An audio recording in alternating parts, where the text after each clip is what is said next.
दोस्तों स्वागत है आप सभी का। आपके सामने हम मध्य प्रदेश विधानसभा चुनाव की सभी 230 सीटों का ताज़ा व फ्रेश ओपिनियन पोल सर्वे आपके सामने पेश करने वाले हैं। सभी 230 सीटों पर वोटिंग होने वाली है 17 नवंबर को, जबकि सभी 230 सीटों का परिणाम 3 दिसंबर को सामने आ जाएगा। बहुमत पाने के लिए 230 सीटों में से 116 सीट की आवश्यकता होती है। जिस पार्टी के पास 116 सीट होती हैं वही मध्य प्रदेश में अपनी सरकार खड़ी कर सकता है। अभी की बात करें तो अब मध्य प्रदेश में भी बीजेपी की सरकार है, लेकिन देखना यह है कि इस बार मध्य प्रदेश में किस पार्टी की सरकार हो सकती है। क्या एक बार फिर से बीजेपी पार्टी मध्य प्रदेश में अपनी सरकार बना पाएगी या इस बार राज्य में बना लेगी कांग्रेस पार्टी की सरकार। तो आपको इस वीडियो में पूरी जानकारी देने वाले हैं, तो वीडियो को लाइक करना, शेयर करना, रोज़ाना ताज़ा फ्रेश ओपिनियन पोल जानने के लिए चैनल को सब्सक्राइब जरूर कर लीजिए। तो यहाँ पर सबसे पहले बात कर लेते हैं मध्य प्रदेश के बालाघाट जिले के बारे में। यहाँ पर 6 विधानसभा की सीट है। बीजेपी को 3 सीटें मिल सकती हैं, जबकि कांग्रेस को यहाँ पर 3 सीटें मिलती दिखाई दे रही हैं। बालाघाट में इन दोनों पार्टियों के बीच बराबर की टक्कर होने जा रही है, तो वहीं अन्य पार्टी 0 सीट लेती नजर आ रही है। इसी के साथ सिवनी की 4 विधानसभा सीट के बारे में बात करें तो बीजेपी को 1 सीट मिल सकती है, तो वहीं कांग्रेस को 3 सीटों को पाकर काफी बड़ा फायदा होता नजर आ रहा है। मंडला की 3 विधानसभा सीट के बारे में बात करें तो बीजेपी को 1 सीट जबकि कांग्रेस को 2 सीटें मिल सकती हैं। इसी के साथ छिंदवाड़ा की 7 विधानसभा सीट के बारे में बात करें तो बीजेपी को 0 सीट मिलती नजर आ रही है, तो वहीं कांग्रेस पार्टी को इन 7 सीटों पर 7 सीटें मिलती नजर आ रही हैं। छिंदवाड़ा में कांग्रेस पार्टी को पूर्ण बहुमत मिलता नजर आ रहा है। तो इसी के साथ बात की जाए खंडवा की 4 विधानसभा सीट के बारे में, बीजेपी को 2 सीटें मिल सकती हैं, तो वहीं कांग्रेस पार्टी को 2 सीटें मिलती दिखाई दे रही हैं। इन दोनों पार्टियों के बीच बराबर की टक्कर होने जा रही है इस बार के चुनाव में। तो इसी के साथ रायसेन की 4 विधानसभा सीट के बारे में बात करें तो बीजेपी को 2 सीटें जबकि कांग्रेस को 2 सीटें मिलती दिखाई देंगी और यहाँ पर इन दोनों पार्टियों के बीच काफी बड़ी टक्कर होती नजर आ रही है। इसी के साथ सीहोर की 4 विधानसभा सीट के बारे में बात करें तो ये 4 की 4 सीट बीजेपी पार्टी अपने खेमे तक ले जा सकती है, तो वहीं कांग्रेस पार्टी यहाँ पर 0 सीट पाती नजर आ रही है। इसी के साथ रीवा की 8 विधानसभा सीट के बारे में बात करें तो बीजेपी को 2 सीटें, तो वहीं कांग्रेस को 5 सीटें मिल सकती हैं और अन्य पार्टी 1 सीट लेती नजर आ सकती है। इसी के साथ सतना की 7 विधानसभा सीट के बारे में बात करें तो बीजेपी को 2 सीटें मिल सकती हैं, तो वहीं कांग्रेस को 4 सीटें मिलती दिखाई दे रही हैं और अन्य पार्टियों को 1 सीट मिलती नजर आ रही है। इसी के साथ शहडोल की 3 विधानसभा सीट के बारे में बात करें तो बीजेपी को 2 सीटें, तो वहीं कांग्रेस को 1 सीट मिल सकती है। अगला जिला आता है खरगोन। यहाँ पर 6 विधानसभा की सीट है। बीजेपी को 2 सीटें मिल सकती हैं, तो वहीं कांग्रेस को 4 सीटें मिलती नजर आ रही हैं। सीधी की 4 विधानसभा सीट के बारे में बात करें तो बीजेपी को 2 सीटें मिल सकती हैं, जबकि कांग्रेस को 2 ही सीटें मिलती नजर आएंगी। इन दोनों पार्टियों के बीच सीधी में काफी बराबर की टक्कर होती नजर आ रही है। तो इसी के साथ बात की जाए ग्वालियर की 6 विधानसभा सीट के बारे में, बीजेपी को 4 सीटें मिल सकती हैं, जबकि कांग्रेस को 2 सीटें मिलती नजर आएंगी। यहाँ पर कांग्रेस पार्टी को हल्का बहुत झटका भी लग रहा है, तो वहीं बीजेपी को फायदा होता दिखाई दे रहा है। इसी के साथ अगले जिले के बारे में बात की जाए है उज्जैन। यहाँ पर 7 विधानसभा की सीट है। बीजेपी को 5 सीटें मिल सकती हैं, जबकि कांग्रेस को 2 सीटें मिलती नजर आएंगी। इसी के साथ उमरिया की 2 विधानसभा सीट के बारे में बात करें तो बीजेपी को 0 सीट मिल सकती है, तो वहीं कांग्रेस पार्टी को ये दोनों सीटें मिलती दिखाई दे रही हैं। यहाँ पर कांग्रेस पार्टी काफ़ी मजबूत स्थिति में नजर आ रही है। तो इसी के साथ भिंड की 5 विधानसभा सीट के बारे में बात करें, बीजेपी को 3 सीटें मिल सकती हैं, जबकि कांग्रेस को 2 सीटें मिलती दिखाई दे रही है। तो दोस्तों अभी तक हमने बात कर ली है मध्य प्रदेश की 80 सीटों के बारे में, जिसमें से बीजेपी को मिल चुकी हैं 35 सीटें, तो वहीं कांग्रेस पार्टी को यहाँ पर अब तक 43 सीटें मिली हैं, तो वहीं अन्य पार्टियों को 2 ही सीटें हासिल हुई हैं। अब तक देखा जाए तो कांग्रेस पार्टी काफ़ी आगे चल रही है बीजेपी से, तो वहीं बीजेपी काफ़ी पीछे चलती नजर आ रही है। मुरैना की 6 सीटों पर बात की जाए तो बीजेपी को 3 सीटें मिल सकती हैं, तो वहीं कांग्रेस पार्टी को 3 सीटें मिलती नजर आ रही हैं। इन दोनों पार्टियों के बीच यहाँ पर बराबर की टक्कर होती नजर आ रही है। बात कर लेते हैं अगले जिले के बारे में। यह आगरमालवा। यहाँ पर 2 विधानसभा की सीट है। बीजेपी को 1 सीट जबकि कांग्रेस को 1 सीट मिल सकती है। इन दोनों पार्टियों के बीच बराबर की टक्कर होती नजर आ रही है। अगला जिला आता है अलीराजपुर। यहाँ पर 2 विधानसभा की सीट है। बीजेपी को 0 सीट मिल सकती है, तो वहीं कांग्रेस पार्टी को ये दोनों सीटें मिलती दिखाई दे रही हैं। इसी के साथ अशोकनगर की 3 विधानसभा सीट के बारे में बात करें तो बीजेपी को 1 सीट जबकि कांग्रेस को 2 सीटें मिलती दिखाई पड़ रही हैं। इसी के साथ बड़वानी की 4 विधानसभा सीट के बारे में बात करें तो बीजेपी को 2 सीटें जबकि कांग्रेस को 2 सीटें मिलती नजर आ रही हैं। इन दोनों पार्टियों के बीच बराबर की टक्कर होती दिखाई दे रही है। इसी के साथ बैतूल की 5 विधानसभा सीट के बारे में बात करें तो बीजेपी को 2 सीटें तो वहीं कांग्रेस को 2 सीटें और अन्य पार्टियों को 1 सीट मिलती नजर आ रही है।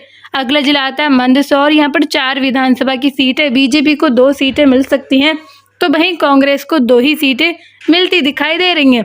मंदसौर में इन दोनों पार्टियों के बीच बराबर की टक्कर होती दिखाई दे रही है। इसी के साथ बात कर ली जाए नरसिंहपुर की 4 विधानसभा सीट के बारे में। बीजेपी को 3 सीटें मिल सकती हैं, तो कांग्रेस पार्टी को 1 सीट मिलती नजर आ रही है। यहाँ पर बीजेपी को फायदा होता दिखाई दे रहा है। इसी के साथ नीमच की 3 विधानसभा सीट के बारे में बात करें तो बीजेपी को 1 सीट मिल सकती है, जबकि कांग्रेस को 2 सीटें मिलती नजर आ रही हैं। अगला जिला आता है पन्ना। यहाँ पर 3 विधानसभा की सीट है। बीजेपी पार्टी को 1 सीट मिलती नजर आएगी, तो वहीं कांग्रेस पार्टी को 2 सीटें हासिल होती दिखाई पड़ रही हैं। अगला जिला आता है राजगढ़। यहाँ पर 5 विधानसभा की सीट है। बीजेपी को 3 सीटें मिलती दिखाई देंगी, तो वहीं कांग्रेस पार्टी को 2 सीटें मिलती दिखाई दे रही हैं। इसी के साथ रतलाम की 5 विधानसभा सीट के बारे में बात करें तो बीजेपी को 2 सीटें मिल सकती हैं, तो वहीं कांग्रेस को 3 सीटें मिलती नजर आ रही हैं। अगला जिला आता है सागर। यहाँ पर 8 विधानसभा की सीट है। बीजेपी को 2 सीटें मिल सकती हैं, जबकि कांग्रेस को 5 सीटें मिलती नजर आ रही हैं। यहाँ पर कांग्रेस पार्टी को काफ़ी फायदा होता दिखाई दे रहा है, तो वहीं अन्य पार्टियों को 1 सीट मिलती हासिल होगी। अगले जिले के बारे में बात करते हैं। यह है भोपाल। यहाँ पर 7 विधानसभा की सीट है। बीजेपी को 3 सीटें मिल सकती हैं, तो वहीं कांग्रेस को 4 सीटें मिलती दिखाई दे रही हैं। बात की जाए बुरहानपुर की 2 विधानसभा सीट के बारे में। बीजेपी को 0 सीट मिल सकती है, जबकि कांग्रेस को ये दोनों सीटें मिलती दिखाई दे रही हैं। यहाँ पर कांग्रेस पार्टी काफ़ी तगड़ा फायदा हासिल करती नजर आ रही है। इसी के साथ छतरपुर की 6 विधानसभा सीट के बारे में बात करें तो बीजेपी को 2 सीटें जबकि कांग्रेस को 4 सीटें मिलती दिखाई देंगी। अगले जिले के बारे में बात करते हैं। ये दमोह। यहाँ पर 4 विधानसभा की सीट है। बीजेपी को 2 सीटें मिल सकती हैं, तो वहीं कांग्रेस को 2 ही सीटें मिलती नजर आएंगी। इन दोनों पार्टियों के बीच बराबर की टक्कर होती नजर आ रही है। अगला जिला आता है दतिया। यहाँ पर 3 विधानसभा की सीट है। बीजेपी को 2 सीटें मिल सकती हैं, जबकि कांग्रेस को 1 सीट मिल सकती है। बात कर ली जाए देवास की 5 विधानसभा सीट के बारे में। बीजेपी को 2 सीटें मिल सकती हैं, तो वहीं कांग्रेस को यहाँ पर 3 सीटें मिलती दिखाई पड़ रही हैं। अगला जिला आता है धार। यहाँ पर 7 विधानसभा की सीट है। बीजेपी को 4 सीटें, तो वहीं कांग्रेस को 3 सीटें मिलती दिखाई देंगी। बात की जाए डिंडोरी की 2 विधानसभा सीट के बारे में। बीजेपी को 0 सीट मिल सकती है, तो वहीं कांग्रेस पार्टी को 1 सीट, तो अन्य पार्टियों को 1 सीट मिलती दिखाई देगी। इसी के साथ हरदा की 2 विधानसभा सीट के बारे में बात करें तो बीजेपी को 1 सीट जबकि कांग्रेस को 1 सीट मिल सकती है। इन दोनों पार्टियों के बीच बराबर की टक्कर होती नजर आ रही है। बात की जाए होशंगाबाद की 4 विधानसभा सीट के बारे में। बीजेपी को 2 सीटें, तो वहीं कांग्रेस को 2 ही सीटें मिलती दिखाई देंगी। इन दोनों पार्टियों के बीच काफ़ी बड़ी टक्कर होने जा रही है इस बार के चुनाव में। इसी के साथ इंदौर की 9 विधानसभा सीट के बारे में बात करें तो बीजेपी को 4 सीटें जबकि कांग्रेस को 4 ही सीट मिलती दिखाई देंगी और अन्य पार्टियों को 1 सीट मिल सकती है। इंदौर में कांग्रेस और बीजेपी पार्टी, इन दोनों पार्टियों के बीच बराबर की टक्कर होती दिखाई दे रही है।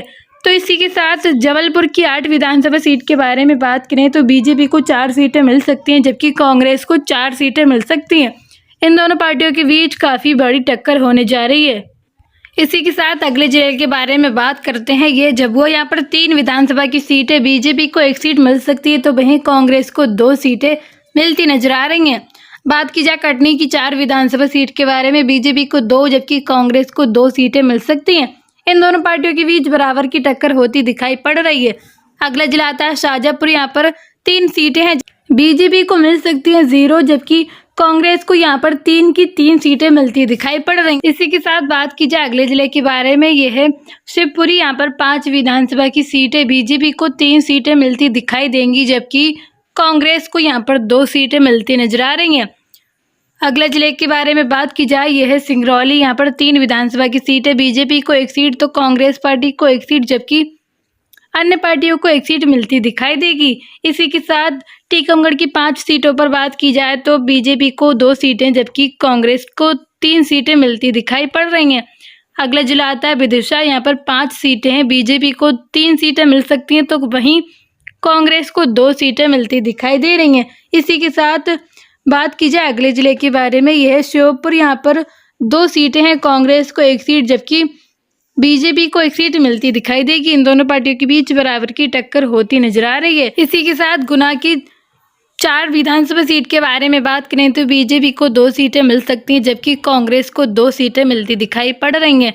अगला जिला आता है अनूपपुर। यहाँ पर 3 सीटें हैं। बीजेपी को 1 सीट मिल सकती है, तो कांग्रेस पार्टी को 2 सीटें मिलती दिखाई दे रही हैं। तो दोस्तों, ये रहा मध्य प्रदेश की सभी 230 सीटों का सर्वे। अभी हमने जो सर्वे किया है, यहाँ पर कांग्रेस पार्टी को मिल चुकी हैं 123 सीटें, तो बीजेपी को सिर्फ 100 सीटें मिलती नजर आएंगी। जैसा कि आप सभी को पता है, 230 सीटों पर बहुमत पाने के लिए 116 सीट की आवश्यकता होती है। जिस पार्टी के पास 116 सीटें होती है वही मध्य प्रदेश में अपनी सरकार बना सकता है। तो बीजेपी को अभी 100 सीटें मिली है, जो बहुमत से कम है, जबकि कांग्रेस को 123 सीटें मिली हैं, जो बहुमत से काफ़ी ज़्यादा हैं। तो यहाँ पर मध्य प्रदेश के अंदर इस बार बीजेपी को तगड़ा झटका लगा है, तो वहीं कांग्रेस पार्टी को बहुत अच्छा जीत हासिल होता नजर आया है। यहाँ पर फिर से कांग्रेस पार्टी की मध्य प्रदेश में सरकार होने जा रही है। आपको क्या लगता है, कौन सी पार्टी इस बार मध्य प्रदेश में अपनी सरकार बना सकती है? नीचे कमेंट सेक्शन में आप अपनी राय जरूर दें। वीडियो को लाइक करें, शेयर करें। रोजाना ताज़ा फ्रेश ओपिनियन पोल जानने के लिए चैनल को सब्सक्राइब जरूर कर लें। Thank you so much.